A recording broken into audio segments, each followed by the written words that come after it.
Welcome to LegacyCast, your source for hearing from top influencers, industry experts, and successful business owners who are telling their unique story about life, values, goals, business strategies, and the various causes they are so passionate about.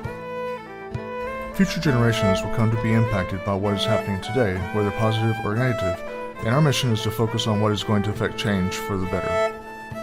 Hosted each weekday by James Snow, a former U.S. Army combat medic, now founder and principal advisor of James Advisors Group, a full-service financial planning firm in North Texas. This is LegacyCast.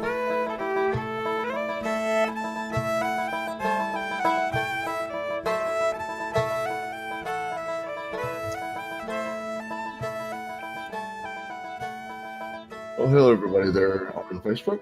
I've got Dr. Rob Garcia here with me today. And I've been wanting to have Rob on here for quite a while. We've been sort of doing the back and forth phone tag thing. His schedule is super busy. So it's a on here. I'd like to welcome on here, Rob. Thanks for having me, James. It's definitely something I've been wanting to do for a while. Super excited.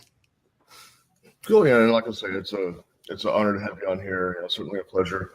It's good to get you to slow down a little bit and sit down here for a live interview. It's kind of special to do a live. I don't usually do that. I'm not a camera material, so I don't do too many lives, I guess. But I get to get into the content for the program for all of our viewers and listeners. When it comes to legacy, that's sort of the content that everybody knows me about. I'm the legacy guy, and when you're looking at legacy, what does that mean to you on a personal level? Obviously it means 100 different things to 100 different people. So when you think about it, what's the first thing that pops in your head? First thing I think of is lasting impact and the effect you have for generations. You look at great figures in history like Rockefeller or Edison, Tesla, people that make contributions in society that are still beneficial to people even today. That's a legacy when people will look upon your achievements and your life with reverence. I think that's what legacy means to me. That's awesome. And I like how you're putting that because it really is a multi-generational thing. When I'm talking to people, it's, what are you doing today that's going to make a difference in other people's lives, in the world?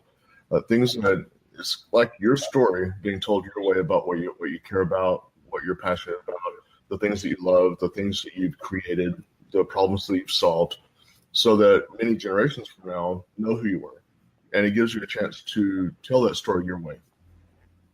And so I'm glad that you were mentioning, the reverence and the generational effect, because really you're creating a legacy regardless of what you do, good or bad. And so when you're doing bad things, you're just creating a bad legacy. When you're doing good things, it's a good legacy. So where are you spending that coin? Where are you putting that energy in? And what are you doing? When you think about your legacy and its impact, would you say that that's something that's important for people to actively think about? What they're doing, making deliberate choices in their legacy. I think it's something that is important, but not everyone has that same ideal. They don't. Not everyone cherishes the concept of legacy as with the same importance, I should say. Like there are times when I think about it, and other times when I'm just kind of trying to live for the day. But really, I think it's a matter of striving to be great. And I think that people that consider their legacy as something that's like a bucket list item, I think those are the people that are more highly evolved. Rob's opinion, because they're thinking bigger picture and they're thinking selflessly, and they're thinking about the impact on future progeny. They're thinking way out, whereas majority of people are just kind of thinking about today and maybe tomorrow. Mm-hmm. Now, when you're looking at legacy and your plans, we'll take the business side of it for the moment. How do your views on legacy actually impact what you do on a business level? Well, I wanted to create a permanently lasting product where people could enjoy it forever. And so doing a magazine was one thing I did to cement that. So people will always, no matter, what stage of my life or even after I'm gone, people will be able to read Shift magazine and in perpetuity and go back and really learn. And that's one thing I wanted to be able to give to people is the gift of information, the gift of great interviews. And I feel like, just like you doing a show, like people doing podcasts, people doing all these different new media forums or even YouTube videos, I think it's a great way to craft a legacy. Historical documentation has never been as prevalent as it is in our day. We're living in the heyday of technology, and it's great. Oh, yeah. Let's talk about your magazine for a second. Now, how many episodes or how many editions have you done that so far? We're up to 3 years. I've probably done 6 deployments in that time, so I haven't been able to do like one issue every month like I want to, but I've probably published maybe 15 editions. Excellent. And I keep at it. Even deployed to the Middle East, I was able to put out one issue, and it's a labor of love. It's a lot. It's a 30-page issue. I do almost completely on my own. Wow. So you're not using too many virtual assistants and whatnot for that? No, I'm talking everything: the writing, the assisting, the interviewing, promotions. The only thing I farm out is the cover to my guy Rich Hill. And then this month, for the first time ever, we had guest writers. They did a great job, but ultimately I'm going to need to delegate pretty soon because I can't do like the layouts and the interviews and all that stuff, my business stuff. It's just, it's too much. Mm-hmm. Yeah. And I can relate with you, the different layers of my business. Yeah. At some point I'll have to hand some of that over. Yeah. Just ask Lee Mosler. I'm kind of a perfectionist and a control freak. So, I don't even want to hand over my website. That's where Lee comes in. He tried to get me to hand it over, but I'm still not there yet. Yeah. It's definitely something.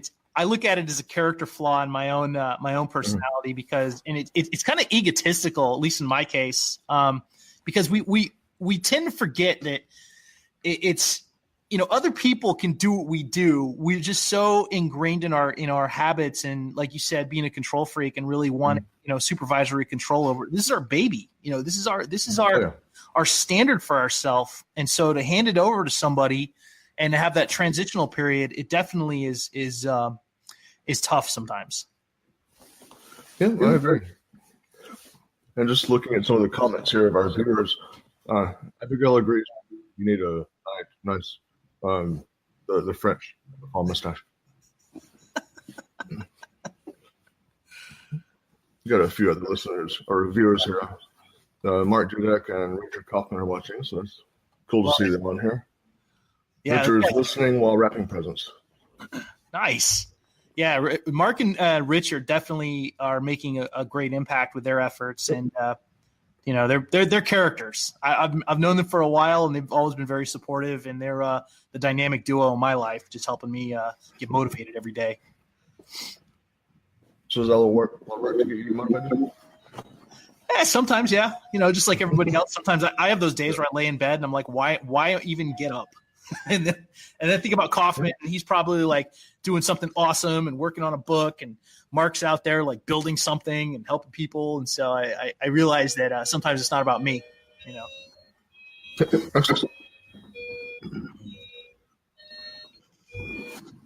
So as a CEO and entrepreneur, what would you say maybe a couple things are that still keep you up at night about it?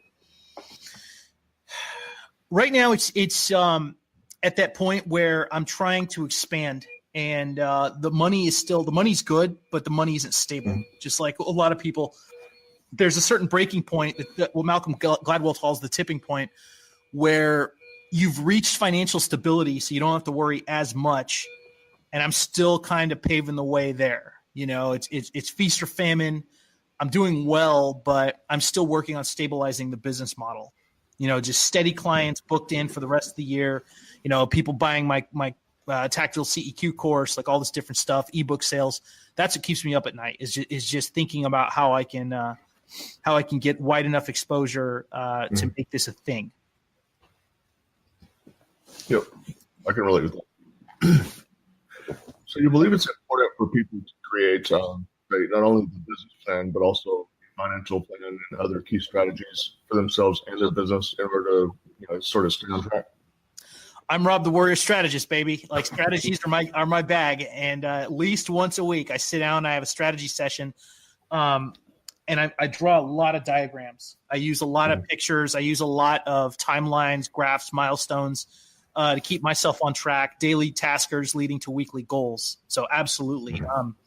I think business owners that don't strategize, that are super spontaneous and just don't plan things, I think they're hurting themselves. To be honest. Yeah.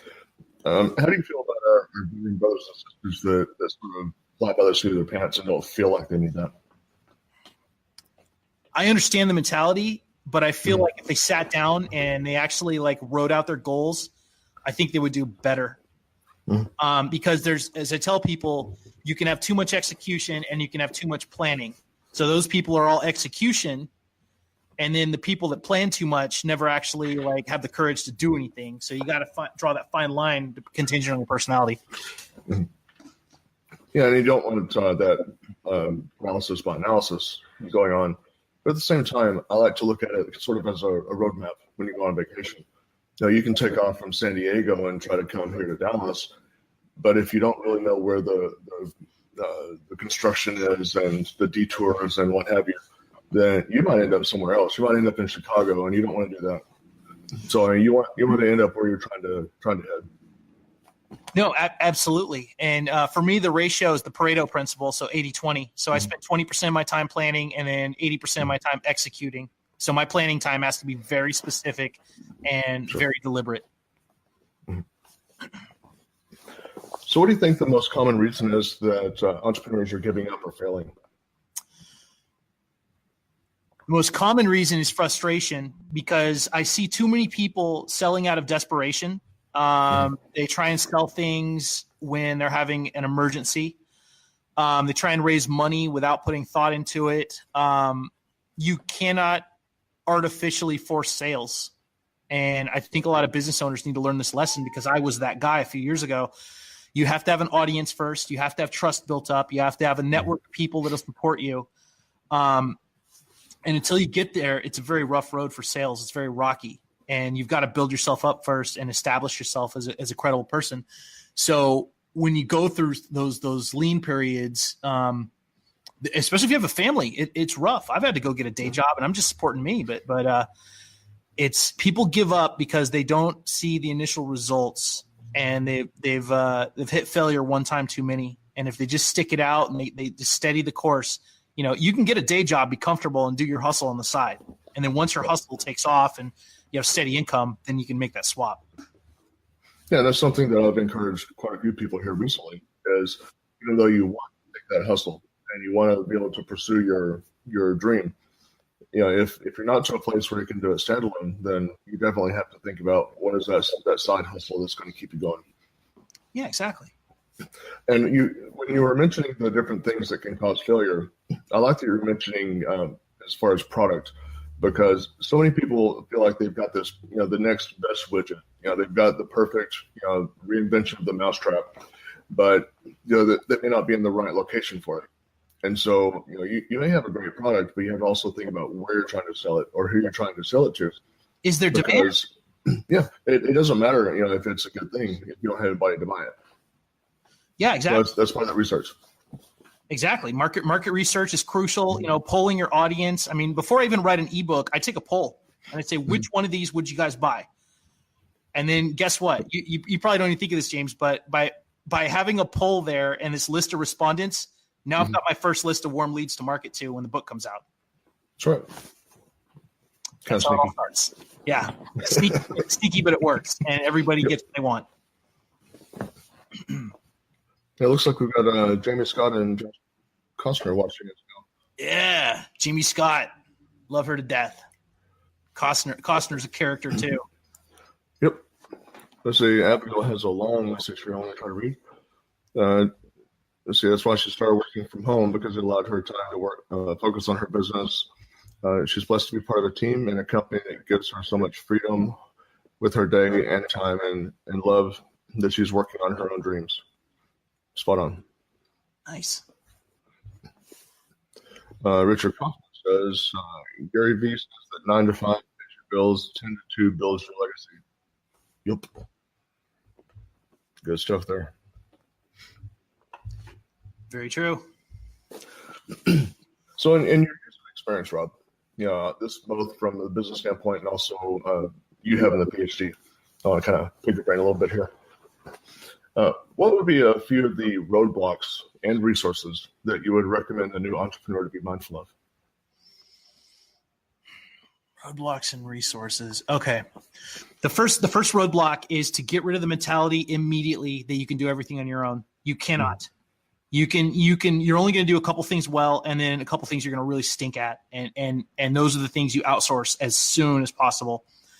If you try and do all your product development, all your marketing, all your advertising, everything, sales, if you try and do it all, you're going to fail miserably, or your wife's going to leave you, your family's going to go away. Like, you just cannot do it all for an extended period of time. Are we getting comments about my scarf? Is that what's happening right now? Mm-hmm. As far as resources, I would immediately recommend starting your own mastermind. Just don't wait for somebody to start one. Start one. Get like 3 people, all with different skill sets. Try and find at least one high IQ person. I'm out. And have them join, because you need accountability partners and you need people that can pool resources together with, right?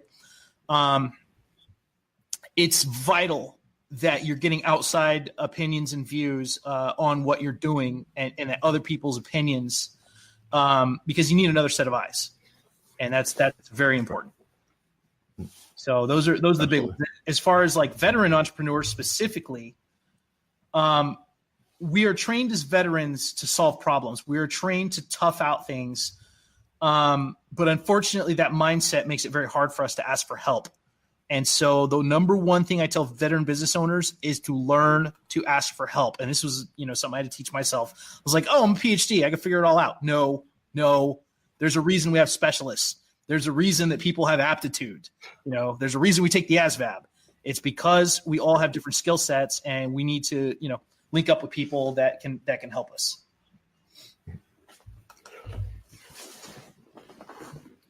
Now, how do your personal values and belief systems play a role in your business, and how do you advise them to incorporate their in their business? I think it's important that your business becomes a reflection of you, and that, like me personally, I like to align myself with a cause. I learned that from my good friend Marshall Gillen, that your business and part of your branding should involve some type of nonprofit, some type of charity or a good cause. Just like going to Marcus's house today and giving him an envelope full of cash on Christmas Eve that people donated and raised for him. That's something that shows the culture and the personality of my brand. And it's also just a good thing to do to help somebody. It's important to be more than a business. You need to create a personality for your business. You need to let people know that it stands for something. When I look at the comeback coach, Richard Kaufman, I know what he stands for. He stands for. And if I can tell you right away what they stand for and who they've helped, I know that they're doing it right. And that's why I encourage people to do is grow their brand, grow the personality, document the actions that they do, so people know they're out there doing good things. Yep, absolutely. Now, what's something that you wish you had done earlier in your life that you didn't do, or something you might have done a little different? I wish I'd have read Tony Robbins' book a lot earlier. I read it at 27, Awaken the Giant Within. I wish I'd have read it at 18. Well, that was the first big one, James, that really changed my life. I've read a lot of self-help books, and I've been on and off with Tony Robbins throughout the years, but ultimately Awaken the Giant Within is a life-changing book. And you can get it off Amazon for like $1. I think everyone should read it as a start. And then secondly, Law of Success. Well, good recommendations there. Yeah. I haven't read them, but they're good recommendations. So what kind of hurdles did you have to face? Now, obviously, you haven't transitioned fully out of the military yet, but as far as switching gears between doing service and entrepreneurship, what kind of hurdles did you have to face them? Well, when I got out at active duty, I became a tow truck driver, and I was sleeping on my friend's couch. And so obviously when you're in the military, everything's taken care of. And now you have to figure out everything. So you have to figure out, oh, hey, I need a dentist. Oh, hey, I need a job. I need food. And then my biggest, I guess my biggest hurdle was just creating stability and finding employment. And then, I jumped into grad school immediately. And then I started to transition into entrepreneurship. And then the hurdle then was figure out how to run a business, figure out how to, and I made a lot of mistakes, James. I was a very bad entrepreneur for about 7-8 years because I didn't understand certain concepts. I've got a learning disability. It's not any big secret. And it keeps me a lot of times from asking for help. And it keeps me, I'm very one track about certain things. So at times I have to look past that, and I have to look past the craziness going on in my brain and say, hey, I need to talk to other people. I need to ask for help. I need to find out why my business isn't working. We had a comment, kind of rewinding a little bit from something earlier. You're talking about the book, where Abigail was asking how that book changed your life. The way the book's written is it has a lot of real world examples. For example, he talked about Michael Landon, and Abby's too young to know about Michael Landon, but James and I have been around the block a little bit. We remember Highway to Heaven and Little House and Bonanza, if you're real old school. But Michael apparently was an athlete as a kid, had really long hair, but he had a domineering mother who like really made his life miserable. And she used guilt and manipulation to keep him from having any confidence or self-esteem. And so Tony just talked about Michael Landon's life and his early life and how his mom belittled him all the time. And then he overcame a bunch of hurdles to become this award-winning actor and talk about legacy. Michael Landon's, legendary in the acting community. But anyway, the book just talked about that. And it talked about a lot of inspirational people that had gone through a lot of things. And then it taught some basic mindset techniques for developing a stronger mindset.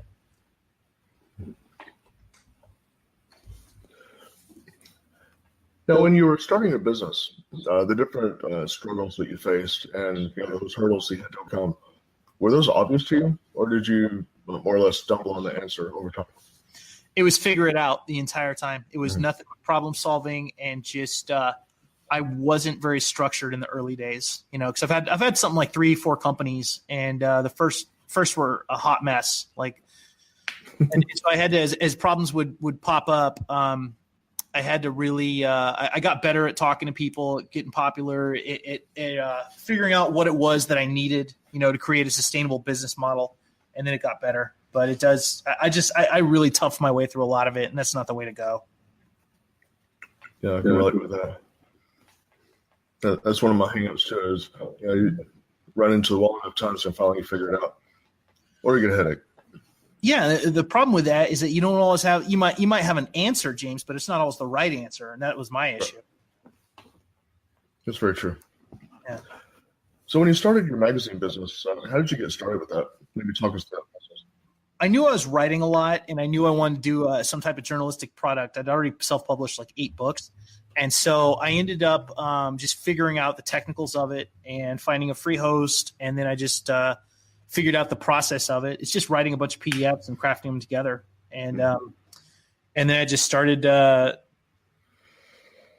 reverse engineered a couple of actual magazines. I grabbed 3 different ones. So I grabbed a fitness magazine, like a lifestyle magazine, and I think like a martial arts one. And I just looked at like layouts, and I looked at the way that they wrote and their fonts, and like I really just reverse engineered the whole process of how a magazine should look on the inside.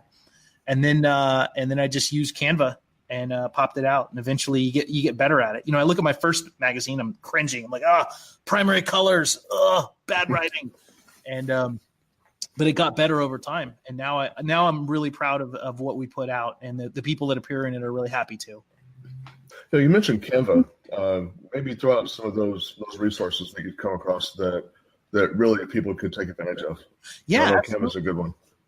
So Canva's number one, and you can use it for a ton of things. I use it for digital ads. I use it for branding photos for my magazine. I've written a ton of ebooks and digital course content. So Canva is very, very versatile.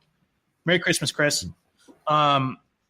It's very it's free to use, and just the once you go through like the free tutorials, you're going to have this arsenal of products you can create for people. And then, if I have to outsource it, if I have a real heavy graphic need, then I use Fiverr.com and I just hire. I have a guy I regularly use now, a graphic designer who's amazing. But Fiverr really changes the game as a force multiplier for vets. Mm-hmm. So what compelled you to get your PhD and then ultimately start a magazine and write all these different books? Was there an aha moment in your life? At the time I was teaching high school, and I wanted to show my students that if I was going to ask them to write a 2-page paper, that I was going to show them that I could write a 120-page dissertation. It's about leading from the front. We learn that as veterans. True. I just got into the art of higher and higher levels of achievement, asking more for myself and seeing how far in the rabbit hole I could go, and proving to myself that I can do these things. I think everyone should push themselves. Yeah. Yeah, I definitely agree with you on that. And so many of us don't push ourselves enough. That's one thing that we could change is, raise the bar, push ourselves constantly. Just remember our time, especially for veterans, pushing ourselves like we did, during basic training and during our AIT time and duty stations, just push yourself like we had to be pushed then. Yeah. So let me ask you, James, what's your next business goal? What are you going to pull off in 2019? I'm looking on basically changing the life of every veteran that I can touch. And I'm looking at, huge numbers there. I'd like to, touch at least 1,000 veterans in 2019. Yeah, you're a known guy. I mean, I think you have some awareness about your reach and your popularity, but for some of us that are a little elevated and have followings, like we see each other's names pop up. Your name pops up a lot in my circles, and it's just I think it's really cool. That's why I'm glad to do the show. But never forget that. Never forget that you have an audience, and you don't always know this, but people talk about you in a good way, so far, and they really hold you in high reverence, and it's a big deal when you get there. So, I appreciate that. Rob's 2 cents. But yeah, that's what my 2019 goals are. Is just touch as many people as possible and create those legacies for people. It's something that is not only a personal belief system, but it's a faith system for me. That people should have that legacy, and our commandments, in Scripture, which I'm a person of faith, and so we're commanded to leave that legacy for at least 3 to 7 generations, and so that's what I'm shooting for.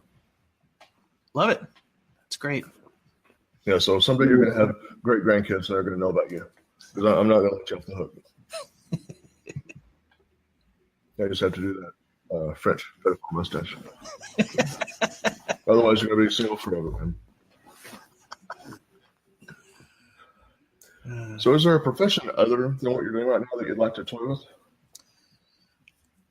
I'm really happy doing what I'm doing. I'm a magazine owner, a writer, and a personal business strategist. So this really is my dream job because I don't have a boss. I get to be creative, and the things that I do for clients usually works out really well. We sit down, we map out a strategy.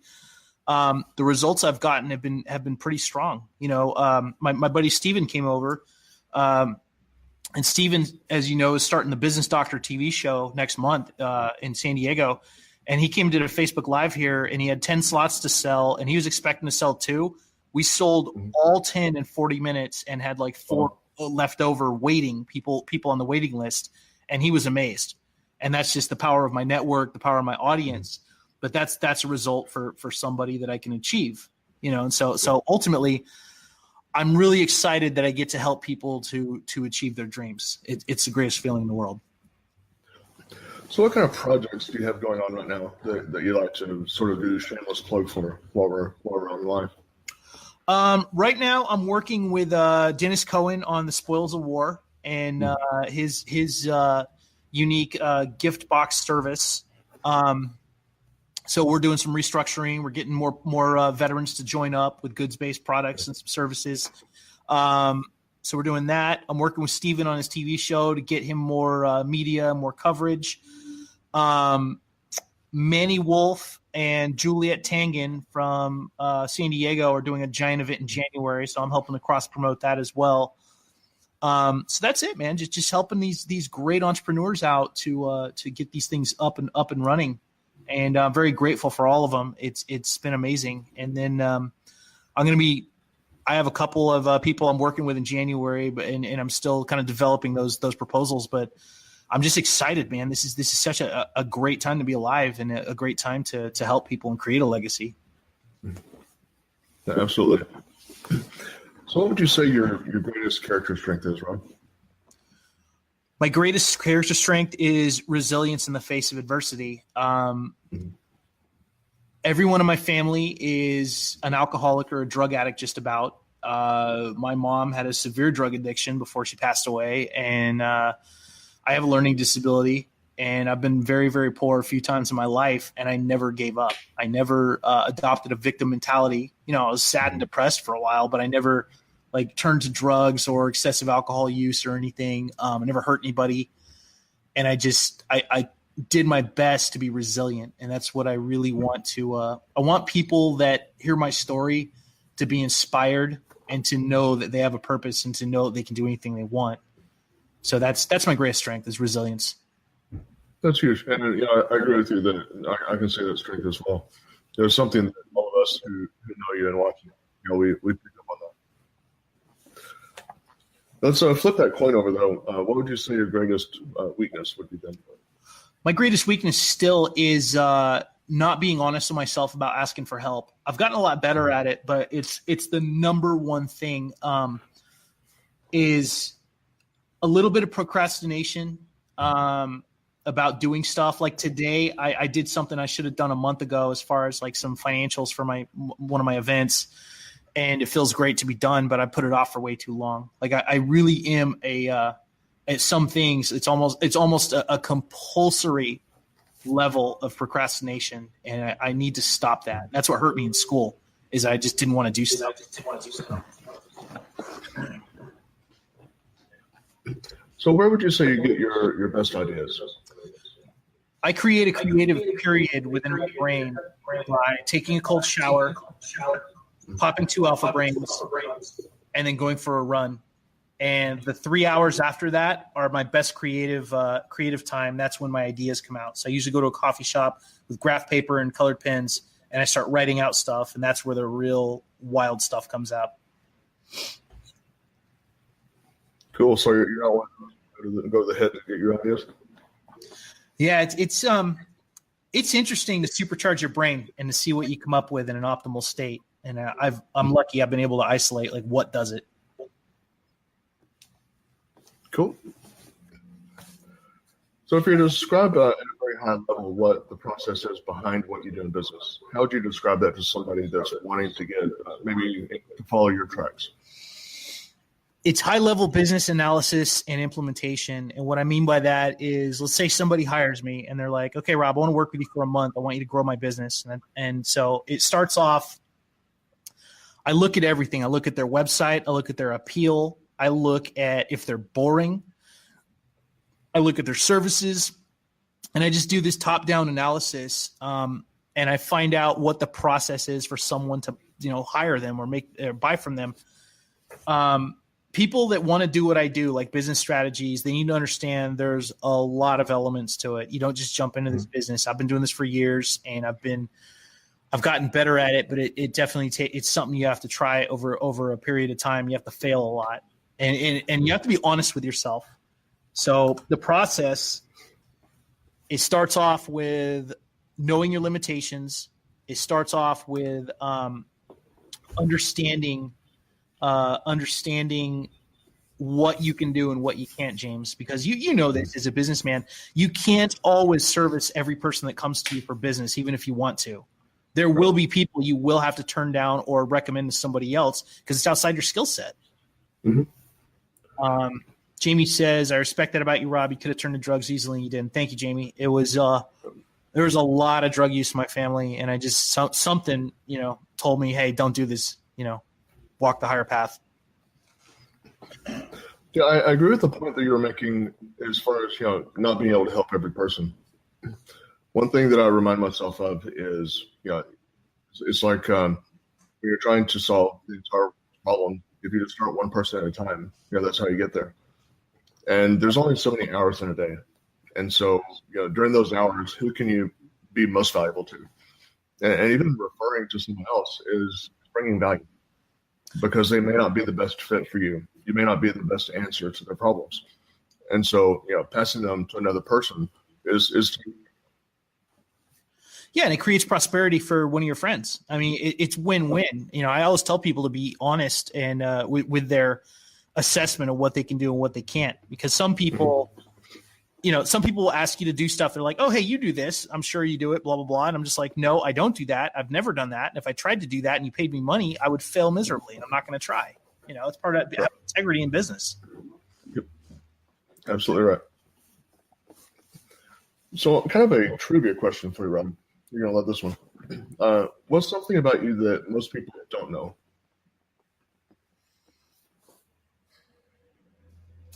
I haven't had a girlfriend in 10 years. Oh, there you. Yeah, I hear you. Plenty of candidates, but let me explain that. Plenty of applicants, but I'm very selective in my candidacy. But I'm one of these weird guys that has very strange relationships, and I'm kind of a character to deal with. So, yeah, I've been a long time bachelor, and that's why I've been able to get a lot done. Do I want to date somebody? Absolutely, but they have to really have it together, and they have to be fun. They can't be someone that's going to come in and want to change everything. I have a lot of freedom in my life. It's hard to give up that freedom, James. You need to check out some of the here in Fort Worth. Hey. Yeah.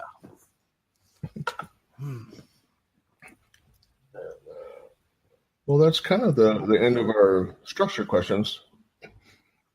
So just kind of do a little chit chat here with you. What do you have coming up with your next magazine edition?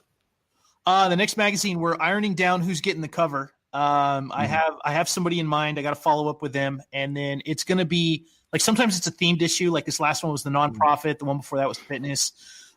We are going to have the business issue coming up after that one, and we both know who's going to be on the cover.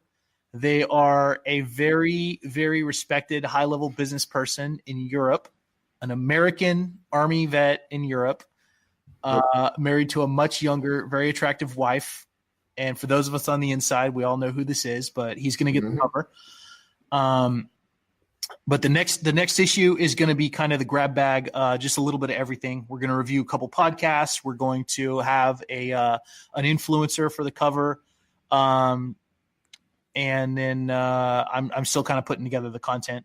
So it's still kind of formulating in my mind. Cool. And you just recently had a thing with Manny, who was also a guest here on my program. And are you going to be having more of those going on with him? Yeah, right now, the reason I'm not doing it, I was originally supposed to do this one he's doing in January, but I just had too many projects lined up, and I couldn't give him 100%. And it was nothing personal on Manny. I love Manny, but I just couldn't commit to something with everything I got going on right now. And I was trying to get the magazine done, and I was just very busy. But in the future, I will definitely do another event with Manny Wolf. Our first event was amazing, and it changed lives, and it was powerful, and we pulled off a lot of cool things. So yeah, absolutely. And that's actually where you met the gentleman that you were with this morning, right? With that program. Yeah, I'd met him at Clever Talks, and then we got him his ticket, and then he attended the event and told us his story, which was just wild. Purple Heart, decorated Marine. But yeah, that is the beauty of me and Manny's event, is that it brought so many people together that help each other in business, and it creates these bonds. So I encourage everybody to try it, to throw an event at least once. Just try it. Yeah, and it creates and extends your network. And as they say, your network is your net worth. So exactly. The people are going to spread the word for you. We're going to be in your network. Absolutely. Power networking is vitally important. Well, brother, I think that's probably about the end of what we can get, all the ducks that we can shoot on this one. So it'll sound like a rosette. But it's been a pleasure having you on here. And before we get off the line, tell people how to get a hold of you. Give them your contact methods. Okay. My main website is yournextlevelofsuccess.com, where you can sign up for your free 15-minute consultation with Rob the Warrior Strategist. We talk about anything in business or life. And then to read Shift Magazine for free, it is shiftlifedesign.com. And if you guys cannot get enough of Rob the Warrior Strategist, check out my Facebook group, Success Engineers with Dr. Rob. Weekly training, giveaways, expert consortiums, all kinds of fun stuff, and it's free to join. And thank you, James, very much. This was a great time. Chris, a pleasure, honor to have you on here, brother. And I'm glad that we finally got you stateside for a while. So, I'm glad to have you back here on home soil. Thanks, man. I appreciate it. Glad to be back. Okay, and as I love to see all my good friends, I'll see you around the bend.